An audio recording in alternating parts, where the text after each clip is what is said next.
The year was 1991. The internet was 2 years old. Operation Desert Storm was raging, and Nirvana had just released an album called Nevermind. At 38 years of age, third-generation dairy farmer Dane Boersma was continuing his family's legacy at their 80-acre dairy in Grants Pass, Oregon. It was hard work, but with his wife Sandy and 3 children, Dana, Brant, and Jonah, they were living a simple and happy life. That is, until the Department of Environmental Quality issued a mandate that required him to cut the herd in half and install a $150,000 manure management system. It was a no-win situation. At the time, Dane's 21-year-old brother Travis was attending college at Southern Oregon University in Ashland. As a result of the dairy's closure, he was eager to dive into a new business venture with his brother. After brainstorming a couple different options, Travis landed on the idea of starting a coffee bar and serving espresso. Dane had never heard of the stuff, but coffee was a staple at the dairy farm. After dinner at the local Italian bistro, the bros decided to give this espresso thing a try. After taking a slurp, Dane said, "Are you crazy? Espresso? Nobody's going to drink that. It's too bitter." Travis took the espresso and gave it a sip and replied, "Whoa, okay, yeah, not espresso, but lattes. People love lattes." The next day, they drove through a local coffee stand called Western Espresso, with an X, and ordered 2 vanilla lattes. Dane loved it so much that he removed the lid and licked the froth, saying, quote, "This is incredible." The bros knew the Pacific Northwest had great coffee, so they traveled up I-5 to Seattle and hit up any coffee business they could to figure out how to get into the game. After continually striking out, they kept their spirits up by rocking out to Dane's favorite music from the 70s. It was in Eugene, Oregon, where they finally met their coffee mentor, Paul Layton. Paul was a local coffee roaster and shop owner with a great understanding and passion for the product. He was impressed with Dane and Travis's charisma and work ethic. He realized that with their magnetic personalities, they could have success in this business. They quickly struck a deal in which Paul would provide them with the tools of the trade, as well as train them on how to be a barista. Shortly after, he made the drive down to Grants Pass, where their training began in the old milk room on the dairy farm.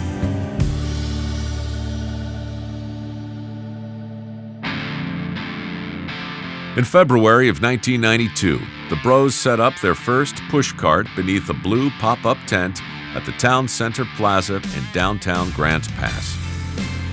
With all the exuberance a 21-year-old entrepreneur could possess, Travis strutted around the parking lot with a huge smile on his face, ready to seize the day. Dane, however, was beside himself with a panic only a 38-year-old father of 3 would have. After seeing Travis's excitement and a few sips from a freshly made mocha, he blasted some Led Zeppelin on the boombox. The Dutch Bros were ready for their first day of business. That first day, they served 35 cups of coffee and grossed $65. Dane and Travis were stoked. Compared to a hard day on the dairy, this was definitely not work. Instead of spending their days doing dirty jobs like bucking hay, slogging through manure, and touching udders, they were making coffee, drinking coffee, chatting with folks, and rocking out. It was the easiest day of work either of them had ever had.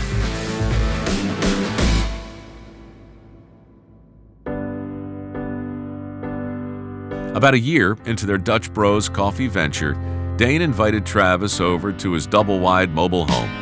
Inspired by Tony Robbins' book, Unlimited Power, they wrote down limitless goals. These goals included roasting their own coffee, opening a coffee house, having locations throughout the western United States, and growing with people who wanted to make a difference. Travis often says, had they not done this, the business wouldn't be what it is today. Recognizing the customer's need for coffee on the go, Dutch Bros opened their very first drive-thru on the south side of Grants Pass. Riding their growing success, Dutch Bros opened up its first coffee house at the corner of 6th and D Street.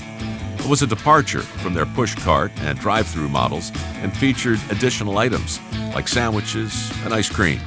It quickly became a popular gathering place.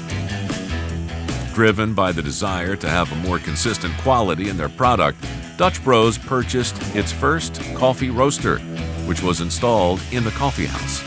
In typical DIY fashion, Travis roasted the first batch while reading through the manual. After nearly setting the roaster on fire, he emptied the charcoal black coffee into the cooling tray. With a sigh of relief, Travis quickly learned what not to do. After a successful 7 years, Dane drafted the first Dutch Bros franchising agreement. Having an affinity towards someone with a strong work ethic, the Bros brought on former mill worker Ty Sullivan as the first franchisee in the neighboring town of Medford. Ty would go on to open a total of 19 shops. After operating for 11 years and opening 36 shops all over the state of Oregon, Dutch Bros opened its first out-of-state shop in Chico, California, operated by Chico Dan Richardson.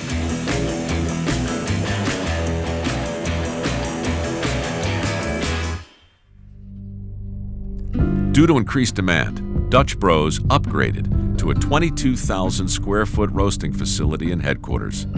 Shortly thereafter, tragedy struck when the building caught fire and burned to the ground. It was a devastating loss for the company, but because of their great relationships, several businesses offered their resources. This helped Dutch Bros get back on their feet. It was during this time that Dane began slurring his speech, and his health became a growing concern. After many visits to multiple doctors, nobody could quite figure out why he had these symptoms. About a year later, Dane was finally diagnosed. It was ALS.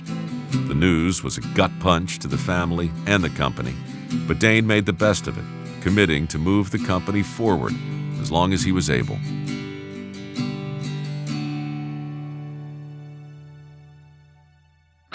Dutch Bros' exclusive clothing line, Dutchwear, opened its first retail shop next to the coffee house in downtown Grants Pass.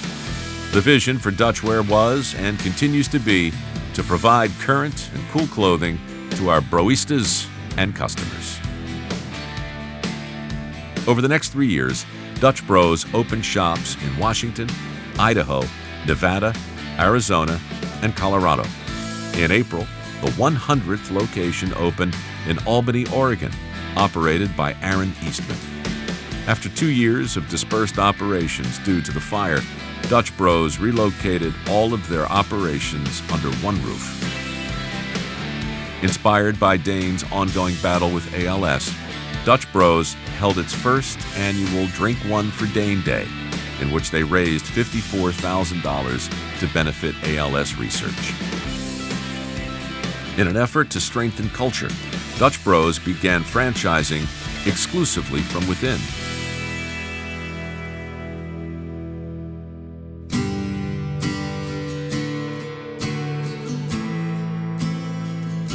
On October 15th, Dutch Bros suffered its greatest tragedy.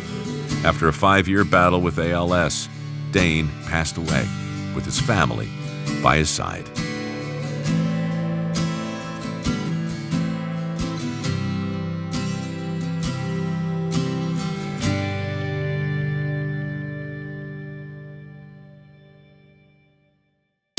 Continuing the tradition of innovation, on April 2nd, Dutch Bros launched its private label Blue Rebel energy drink, sold exclusively through all Dutch Bros locations. In an effort to inspire their broistas, Dutch Bros held its first annual Coachapalooza. 4 one-day events were held to accommodate all 200 attendees. The event was designed for the broistas to connect with the leaders of the company and network with each other. They also learned about Dutch Bros' history, coffee roasting, and goal setting. Travis was featured in an episode of the reality TV show Undercover Boss. In the show, he assumed the persona of Sam Marshall, an entrepreneur from Texas who dreams of starting his own restaurant. His participation on the show thrust Dutch Bros into the national consciousness. After 21 years of operation, Dutch Bros opened its 200th location in Boise, Idaho, operated by Brian White. To serve an emerging market in western Washington and Idaho, Dutch Bros introduced white coffee. Dutch Bros held its third annual Coachapalooza, henceforth dubbed Cocha. Due to the number of attendees, this was the last year the event was held in Grants Pass. Dutch Bros moves away from traditional franchising to a regional operator model. This raised the barrier of entry by ranking and drafting candidates based on their cultural and operational excellence. To keep up with the growing demand, Dutch Bros christened a brand new roasting facility that will scale up with production into the foreseeable future. Initially, the facility roasted 275,000 pounds of coffee a month. Currently, that number is 340,000 pounds a month. Dutch Bros launched its charitable foundation, Love Abounds. The foundation's purpose is to impact local communities through local action in 4 key areas: youth, music, health, and origins. Some of these ongoing efforts include give-back days, such as Buck for Kids, Drink One for Dane, Breast Cancer Awareness Month, and Dutch Love Day. Drink One for Dane celebrated its 10-year anniversary. Since 2007, Dutch Bros has raised over $2.5 million for ALS research. With a desire to offer an even higher quality product, Dutch Bros introduced its private label nitro-infused cold brew. Returning to its roots, Dutch Bros headquarters relocated to the heart of downtown Grants Pass. After 26 years of operating, Dutch Bros celebrated the opening of its 300th store in Salem, Oregon, operated once again by Aaron Eastman. Honoring the culture rooted in the dairy days, Travis is more committed than ever to producing killer drinks, providing a compelling future for all broistas and inspiring others to go out and live their dreams. Dutch Bros currently has a family of over 8,000 broistas serving across 7 states, and they've only just begun. Anyway, that's the way I heard it.